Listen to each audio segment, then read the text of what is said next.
I airlifted a Stalhorse out of the depths so you don't have to.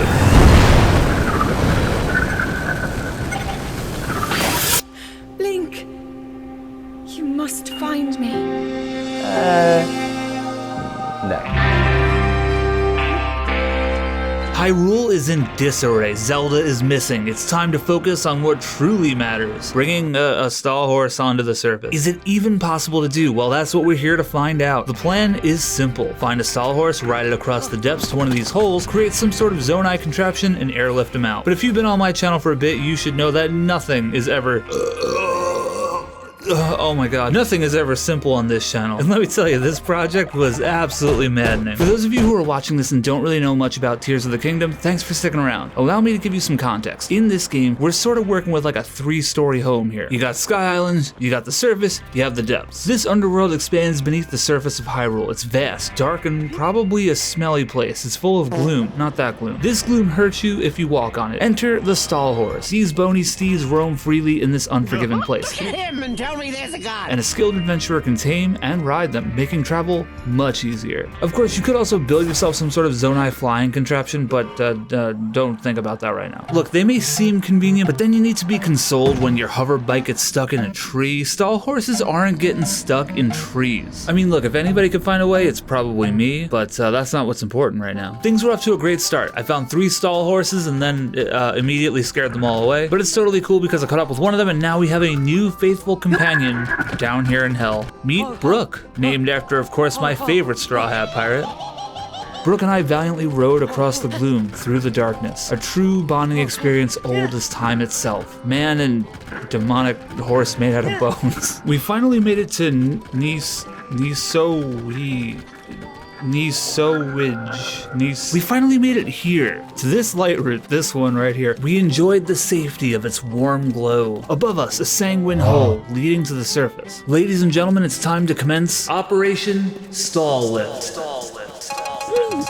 Now, I must confess, the reason I've barely explored the depths or progressed in the story is because I've been fascinated by building odd Zonite contraptions to varying degrees of both usefulness and success. Operation Stal-Lift was no different from any of my other missions, numerous iterations of contraptions, but as Edison once said, I have not failed, I've just found 10,000 ways that wouldn't work. Stal-Lift Mark I, II, and III. I started Operation Stal-Lift by creating 2 bases which were 4 Zonai carts connected together. Lift would be achieved by a series of Zonai fans giving us the upward thrust we needed to get the Stalhorse up through the shaft. But it would require quite a bit of power, so I strapped a series of batteries onto the device. I quickly reached the limit of what could be attached to the device, so I made the whole thing smaller. You may have noticed that I'm building this in 2 pieces. That's because our pro gamer strategy here is to park Brooke between them and then combine the 2 halves. You see, Brooke and Stalhorses in general are afraid of Zonai devices. They will just run if you move them around near them. So we need to quickly secure him and take off. The early iteration did not work at all. I couldn't get Brooke onto the platform. I tried again with Zonai wings with similar outcomes. A shocking breakthrough occurred when I flipped these Zonai carts upside down though. Since the wheels were now face up, the carts were lower to the ground and became a perfect platform onto which we could load Brooke. I also messed around with the Zonai balloons to no avail. Could not get that thing off the ground, even with rockets. It just wouldn't ascend. By adding another balloon and removing myself from the equation, we were able to get the device off the ground, but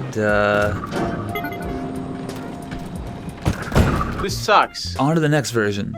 Stal-Lift Mark IV. After some more tinkering, I came up with a few important changes to the structure. Walls to contain Brooke during flight, rockets to help get the thing off the ground in hopes that the fans will work once we're airborne, and most importantly, to help ease Brooke onto the device, I'm using a technique I discovered during my earlier Moblin space program. You see, it's much easier to load a feral Moblin into my very sophisticated rocket ship by first freezing it whole. Look at him, he's fine, everything's fine there.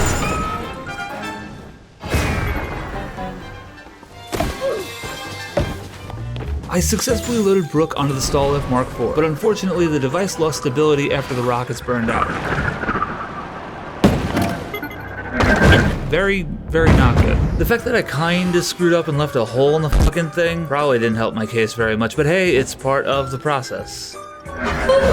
Stal-Lift Mark V. I had a major breakthrough on the Mark V. The Zonai fans, they're bullshit. Obviously, rockets are the way to go. That said, they run out of juice so quickly. As a result, I'm gonna need to stand on the platform and keep placing new rockets onto the device. And that's when it hit me. What if the platform was actually a Zonai hoverstone? This way, when the rockets run out of gas, the hoverstone will kick in and keep us airborne. It was brilliant. I also added a cooking pot to the mix to recharge batteries as we ascend. When you cook, it resets your battery charge. I don't know if that's intended or not, but it's in the game, so we're gonna take advantage of it. I added a steering stick, and then we're ready for takeoff. Some of you probably already figured out that there's a critical design flaw with this one. That's right, the second I let go of the steering stick, all the Zonai devices turn off, meaning the hover stones no longer work. And then gravity kind of takes over, and well, you get the picture.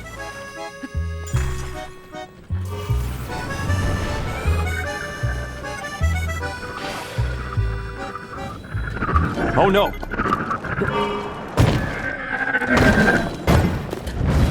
Not good. Stal-Lift MK VI. In perhaps my most successful mission yet, the Stal-Lift MK VI brought a significant design improvement, a larger platform for me to stand on.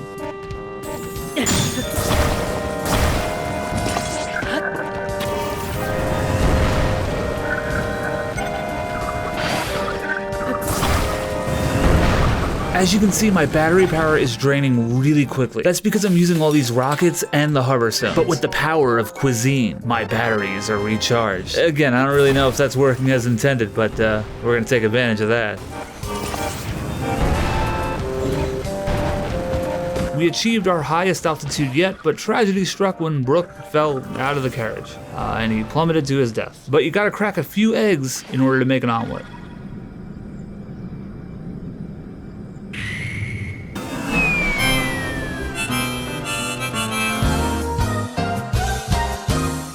Stal-Lift MK VII. With all the improvements made and all that I've learned so far, I moved forward in a similar fashion, but this time I tried to make sure that the whole integrity of my craft had more integrity. The MK VII brought us to new heights.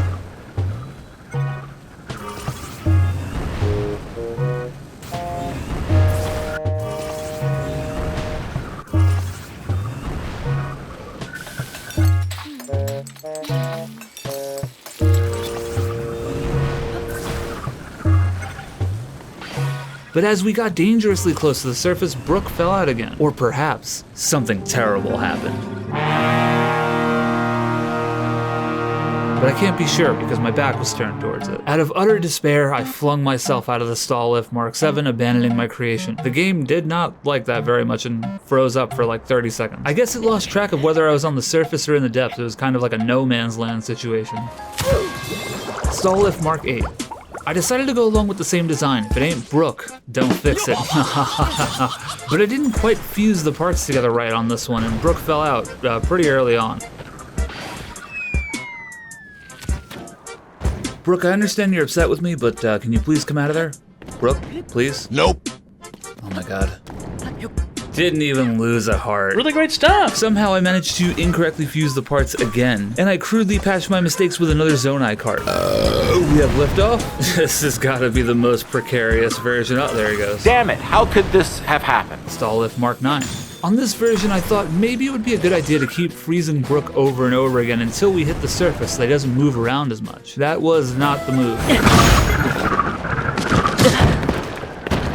Stal-Lift MK X. We had tremendous success with the Stal-Lift MK X. Brooke got in, we lifted off, and we started the long journey up the hole. Rocket after rocket, in-flight meal after in-flight meal, we slowly but surely ascended.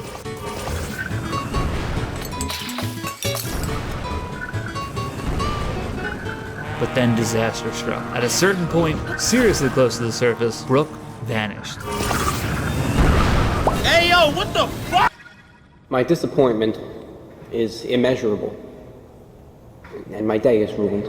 It seems the game just doesn't want this to happen. I was heartbroken. The Stal-Lift program was all for nothing. And so I opened the floor to you all. How are we gonna get Brooke to the surface? I've put so much into the Stal-Lift program, I am not willing to abandon it. Because here's the most fucked up part. I am sure that this Stalhorse is just gonna explode into nothing when it sees the light of day. Wow, he really is like Brooke during the Thriller Bark arc. That's kind of funny. But either way, I need to see this through. Granted, I haven't fully explored the depths yet. Maybe there's a better route. If this is hard-coded into the game, I don't really like my odds. But I was thinking, what if I keep mounting and hopping off Brooke during the process? I don't know. Has anyone managed to make this work? Let me know in the comments below. Thanks for watching, I guess. Bye.